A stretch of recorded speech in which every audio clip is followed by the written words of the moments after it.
ট্রাম্পকে white house থেকে ধরে এনে জেলে বন্দি করেছে বলে মনে করছেন তাকে দেখতে আসা সাধারণ মানুষ। বিষয়টি এমন না হলেও সামাজিক যোগাযোগ মাধ্যমে এমন কিছু মন্তব্য ভেসে বেড়াচ্ছে। ট্রাম্প যখন ফার্মে ছিল তখন তার অনেক কদর ছিল, ঠিক যেন হোয়াইট হাউসের মতো পরিবেশে সে জীবনযাপন করত। কোন অপরাধে তাকে হোয়াইট হাউস থেকে ধরে এনে জেলখানায় বন্দি করলো বিষণ্ণ মনে হয়তো ট্রাম্প সেই চিন্তাই করছে।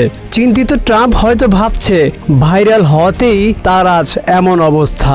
এই ভাইরালের জন্য একদিকে ট্রাম্পের জীবন রক্ষা হলেও অন্যদিকে পড়েছে বিপাকে। ওর যে অবস্থা এখন দেখা যাচ্ছে খুবই বাজে অবস্থা, আমার কাছে লাগছে খুবই মেসি হয়ে আছে।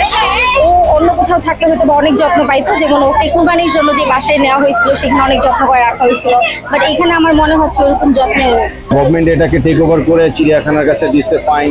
গভর্নমেন্টের একটা ইনিশিয়েটিভ নিয়ে কাজ করে উনি দিয়ে দিচ্ছে, কিন্তু এখানে সেই যত্নটা ডেফিনেটলি হবে না, কারণ এই মহিষটার একটা প্রপার মেনটেনেন্সের ব্যবস্থা আগে ছিল, যেটা খামারি নিজে করতো বলেই এটা কিন্তু প্রদর্শিত হচ্ছে। এক সময় তার যত্নের জন্য চিরুনি হাতে ব্যস্ত সময় পার করত ফার্মের নিযুক্ত লোক। থাকা, খাওয়া, গোসল, আরাম আয়েশ কোনো কিছুরই অভাব ছিল না। তবে এখন ট্রাম্প বড্ড একা, পাশে নেই সেই চিরচেনা মুখ। এখন চিড়িয়াখানায় নিযুক্ত কিছু লোক চেষ্টা করছে তার যত্ন নেওয়ার, তবে বর্তমান পরিবেশ যেন কোনো এক বন্দিশালার মতো। খাঁচায় বন্দি ট্রাম্প যেন এক অসহায় জীবন পার করছেন। পরিচর্যা যেমনই থাকুক, ফার্মের সে পরিবেশ সে বেশ অনুভব করছে, তা স্পষ্টই বোঝা যাচ্ছে। দুদিন পরে দেখা যাবে তারও অবস্থা অনেক বাজে হয়ে যাবে। যেমন আমরা ঢুকার টাইমে যে হরিণগুলাকে দেখলাম, একদম পেট একদম পড়ে গেছে এমন মনে হচ্ছিল, হাড্ডি গুড্ডি বের হয়ে গেছে। তো পশু পাখি যেমন আমাদের কুমিরের যে সেকশনটা ছিল, এখানে কুমিরও ছিল না, একটা ছোট একটা বাচ্চার মধ্যে একটা কুমিরই ছিল না কি আমি জানি না। আসলে ওরা মানুষকে বোকা বানাচ্ছে, ভাই মানুষ তো আসে টিকিট কেটে অনেক কিছু দেখার জন্য। চিড়িয়াখানার যে ক্যারেক্টার, এই ক্যারেক্টারের মধ্যে এই জাতীয় প্রাণী আসলে কতদিন টিকবে এটা আমি নিজেও জানি না, আমিও বা অদূর ভবিষ্যতে আসবো কিনা আমি জানি না। এটা একটা ভাইরাল নিউজের জন্য বাচ্চাদের আগ্রহের কারণে নিয়ে আসা ওদেরকে দেখাতে।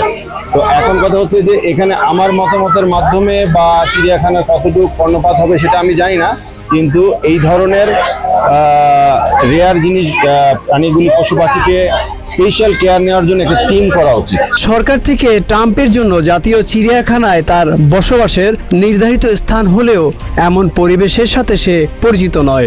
এভাবে থাকাটা তার কাছে জেলখানার মতো বলেই মনে করছে সাধারণ মানুষ। ট্রাম্পকে দেখতে আসা সাধারণ মানুষ বলছে তাকে সেই ফার্মে ফিরিয়ে দিলেই মঙ্গল হবে। এখানে তার প্রতি যত্ন কর্তৃপক্ষ ধরে রাখতে পারবে বলে তাদের মনে হচ্ছে না। এ বিষয়ে চিড়িয়াখানার পরিচালক ডক্টর মোহাম্মদ রফিকুল ইসলাম তালুকদারকে প্রশ্ন করলে তিনি বলেন, দেখুন, চিড়িয়াখানা প্রাণী সংরক্ষণের একটি বিরাট সংগ্রহশালা। এখানে কোনো প্রাণী যদি ব্যতিক্রম ধর্মী হয় তাহলে সেই প্রাণীকে এখানে সংগ্রহ করা হয় এবং সংরক্ষণ করা হয়। এখানে বিভিন্ন প্রজাতির প্রাণী রয়েছে, যে সমস্ত প্রাণীগুলোকে আমরা গবেষণা কাজে লাগাতে পারবো, শিক্ষার কাজে লাগাতে পারবো, সেই প্রাণীগুলোই এখানে সংরক্ষণ করা হয়। এই মহিষটিও তার ব্যতিক্রম নয়। আমরা মহিষটিকে শুধু সেভাবেই এখানে রেখেছি। বাংলাদেশ জাতীয় চিড়িয়াখানায় যতগুলো পশু পাখি রয়েছে প্রত্যেকটা প্রাণীরই আমরা নির্দিষ্ট নিয়মে যত্নাতি করে থাকি। তার জন্য যে ধরনের পরিবেশ দেওয়া প্রয়োজন বা যেভাবে তাকে যত্ন করা প্রয়োজন আমরা সেটি করে থাকি।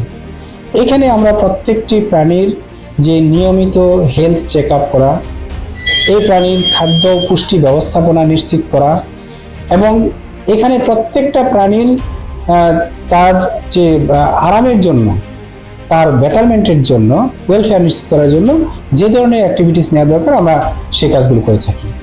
আসলে এই সাদা মহিষটির ক্ষেত্রে তার কোনো ব্যতিক্রম নয়। আমাদের চিড়িয়াখানার যে নির্ধারিত নিয়ম রয়েছে আমরা সেভাবেই তার যত্নতি করছি। পশু পাখিদের স্বাধীনভাবে বসবাস করার জন্য চাই উন্মুক্ত পরিবেশ। অ্যালবিনো প্রজাতির মহিষ ডোনাল্ড ট্রাম্প যেভাবে পরম আদরে যত্নে বেড়ে উঠেছে, সেই মমতা পরিচর্যা ঢাকা চিড়িয়াখানা কর্তৃপক্ষ কতটা দিতে পারবে সেটা সময় বলে দিবে। তবে সকলের প্রত্যাশা একটাই, ভালো থাকুক বাংলাদেশের ডোনাল্ড ট্রাম্প।